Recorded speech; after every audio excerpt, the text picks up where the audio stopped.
राह संघर्ष किए जिसने चुनी वही दुनिया बदल सकता है। जंग जिसने रातों के लिए जीती वही सुबह सूर्य बनकर चमकता है। Welcome to the beautiful world of the Gaikwad classes once again. आज आपल्यासोबत एक यशस्वी आणि प्रेरणादायी गोष्ट सांगण्यासाठी आपल्यासोबत मानसी भुसे उपस्थित आहे, जी गायकवाड क्लासेसची रेग्युलर स्टुडंट आहे। तिचा नीट 2024 चा प्रेडिक्टेड स्कोर हा 620 प्लस आहे। So first of all Mansi, तुला या तुझ्या यशासाठी खूप खूप शुभेच्छा, हार्टिएस्ट कॉंग्रॅच्युलेशन्स। Thank you sir. तर आता आपल्याला एक बेसिक काही क्वेश्चन्स विचारायचे, जेणेकरून येणारे जे आपले विद्यार्थी आहेत 2025 ला जे नीट देतील त्यांना या गोष्टीचा काही ना काहीतरी फायदा व्हायला पाहिजे। तर पहिला क्वेश्चन माझा तुला असा राहील की मला डॉक्टर व्हायचं किंवा एमबीबीएस व्हायचं हे तू कधी डिसाईड केलं होतंस? खरं तर माझं हे असं पहिले डिसाईड नव्हतं की मला 10th नंतर नीटच करायची किंवा मला एमबीबीएसच करायचंय। ऍक्च्युअली मी असं म्हणेल की 10वी पर्यंत माझं जे स्वप्न होतं ते IPS ऑफिसर बनायचं होतं, पण 10वी आमची कोविड-19 मध्ये गेली होती। मग त्याच्यानंतर 1 वर्ष आम्ही घरी होतो, ऑनलाईन क्लासेस सगळं, आणि त्या 1 वर्षात मी जी सिच्युएशन पूर्ण आपल्या बघितली त्यांनी मला थोडं मोटिवेशन मिळालं की नाही, मी डॉक्टर बनायला पाहिजे।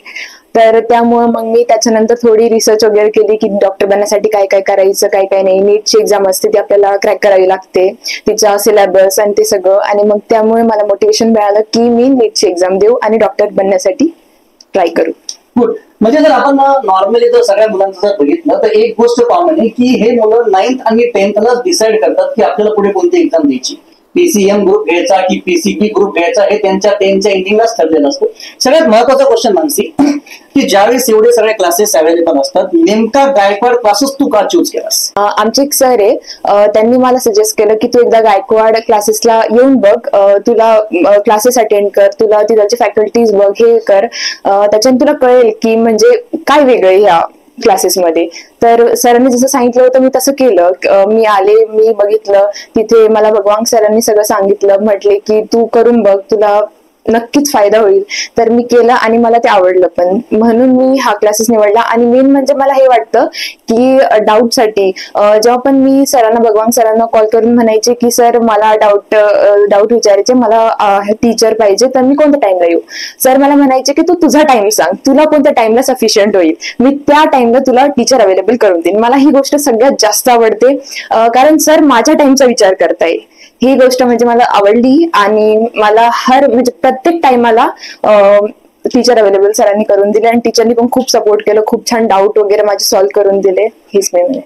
म्हणजे गायकवाड क्लासेस मध्ये एक गोष्ट प्रामुख्याने मानसीने एक गोष्ट क्लिअर केली की हा क्लास विद्यार्थी म्हणजे स्टुडंट ओरिएंटेड क्लास आहे। मुलांच्या टायमिंगचा विचार करूनच इथं पुढच्या ज्या काही गोष्टी होतात त्या सगळ्या गोष्टी होत असतात। पुढचा एक प्रश्न आहे की आता आपण प्रिपरेशनच्या संदर्भामध्ये थोडंसं येऊ। ज्यावेळेस नीट सारखे एक अवघड एक्झामला आपण फेस करत असतो त्यावेळेस टोटल प्लॅनिंग फार महत्वाची असते।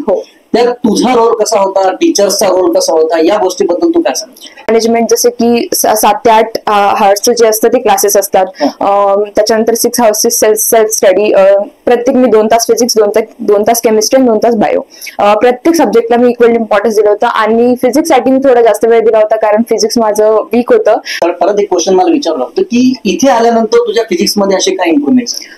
फिजिक्स मध्ये इम्प्रुव्हमेंट झाली कारण सरांनी, जे पण आमचे सर होते त्यांनी मला सांगितलं, म्हणजे माझ्या मिस्टेक बघितलं की मी मिस्टेक कशात करते, माझा कोणता वाला फिजिक्स मध्ये खूप सारे आपले सेक्शन्स असतात, त्याच्यात कोणता म्हणजे जो टॉपिक आहे तो माझा वीक आहे, त्यावर मला जास्त भर घालायला सांगितलं। मेन म्हणजे मला जो होता तो फिजिक्सच्या क्वेश्चन अटेम्प्ट करण्यासाठी टाइम खूप लागायचा, खूप जास्त, म्हणजे मी करू शकायची पण टाइम खूप जास्त, आणि नीट म्हणजे टाइमचं सगळ्यात जास्त महत्व आहे।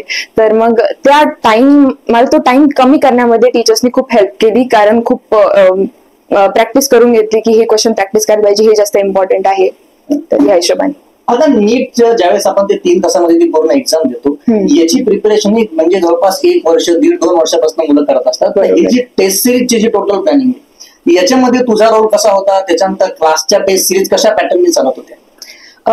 टेस्ट सिरीज गायकवाड क्लासेसच्या बेस्ट मी म्हणेन, एकदम बेस्ट, कारण नीटचा ऍक्च्युअल पेपर मला असं वाटलं की हा मी तिथंच बसली गायकवाड क्लासेसमध्ये आणि तिथंच मी तो सॉल्व्ह करते, कारण लेवल मला म्हणजे ऑब्व्हियसली गायकवाड क्लासेसची जे पण पेपर होते त्याची लेवल थोडी जास्त राहायची की आपण नीटचा पेपर सॉल्व्ह करू, अशा प्रकारे हा माझी प्रॅक्टिस झालेली बऱ्यापैकी. मी खूप सारे टेस्ट पेपर सॉल्व्ह केले, इतके पेपर करून घेतले क्लासेसने आमच्याकडून, म्हणजे वीकली टेस्ट असो, मंथली, आणि त्याच्यानंतर लास्टचे जे प्रिलिम्स होते त्याच्याने मला खूप फरक पडला. कारण तिथे मी ज्या पण मिस्टेक करायचे त्या मी लिहून घ्यायचे एका बुकमध्ये आणि ते मी रिवाइज करत राहायचे.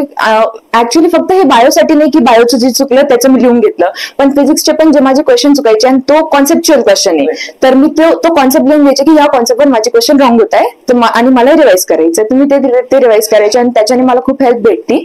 आणि केमिस्ट्रीचं पण, फिजिकल केमिस्ट्रीसाठी मेनली मी तसं करायचे की फिजिकल केमिस्ट्रीचे पण असं कॉन्सेप्ट जे पण रॉंग होत आहे मी त्याला लिहून घ्यायचे आणि त्याचं तसे द्यायचे. इनऑर्गॅनिक आणि ऑर्गॅनिक माझं थोडं चांगलं होतं, तर त्याचं एवढं हे नव्हतं. म्हणजे बघा, नुसतं पेपर घेणं आणि पेपर देणं हे महत्वाचं नसतं, त्याचं अनालिसिस होणं सुद्धा तेवढंच महत्वाचं आहे. जसं माणसाने आपल्याला आता सांगितलं की पेपर झाल्यानंतर तिच्या कोणत्या मिस्टेक्स हे सगळ्या नोंदवून करायची.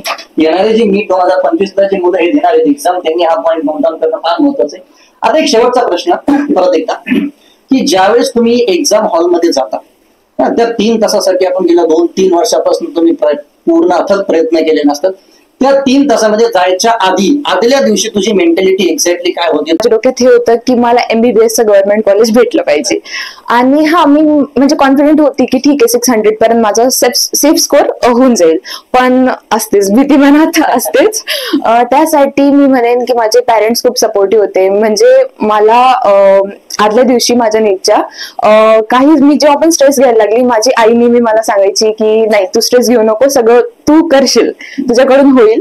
आणि आदल्या दिवशी पण मला हे गायकवाड क्लासचं अजून एक खूप आवडतं की भगवान सरांनी मला स्वतः कॉल करून विचारलं होतं की बाळा जास्त टेन्शन घेऊ नको, तू जाशील, तू 600 अबव जाशील आणि तुझ्याकडून होईल.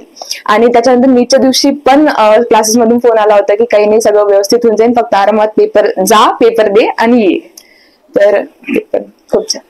याच्यावर आपल्याला एक गोष्ट कळते मित्रांनो, की ज्या वेळेस तुम्ही कोणतीही गोष्ट, आता समजा आपण नीटला ज्यावेळेस तुम्ही रिपीट करत असता त्यावेळेस त्याला दुर्दम्य महत्वाकांक्षा, तुमची प्रचंड इच्छाशक्ती, या सगळ्या गोष्टी एकत्र येणं फार महत्वाचं आहे. आणि मानसीच्या या प्रेरणादायी गोष्टीमधून आपल्याला हे कळतंय. मानसी, तुला तुझ्या पुढील आयुष्यासाठी खूप खूप शुभेच्छा. सक्सेस तुला मिळाले याच्याबद्दल तुला, तुझ्या पेरेंट्सला आणि तुझे जेवढे काही टीचर्स असतील त्या सगळ्यांना आमच्याकडनं गायकवाड क्लासेसच्या टीमकडनं खूप खूप शुभेच्छा. Thank you sir.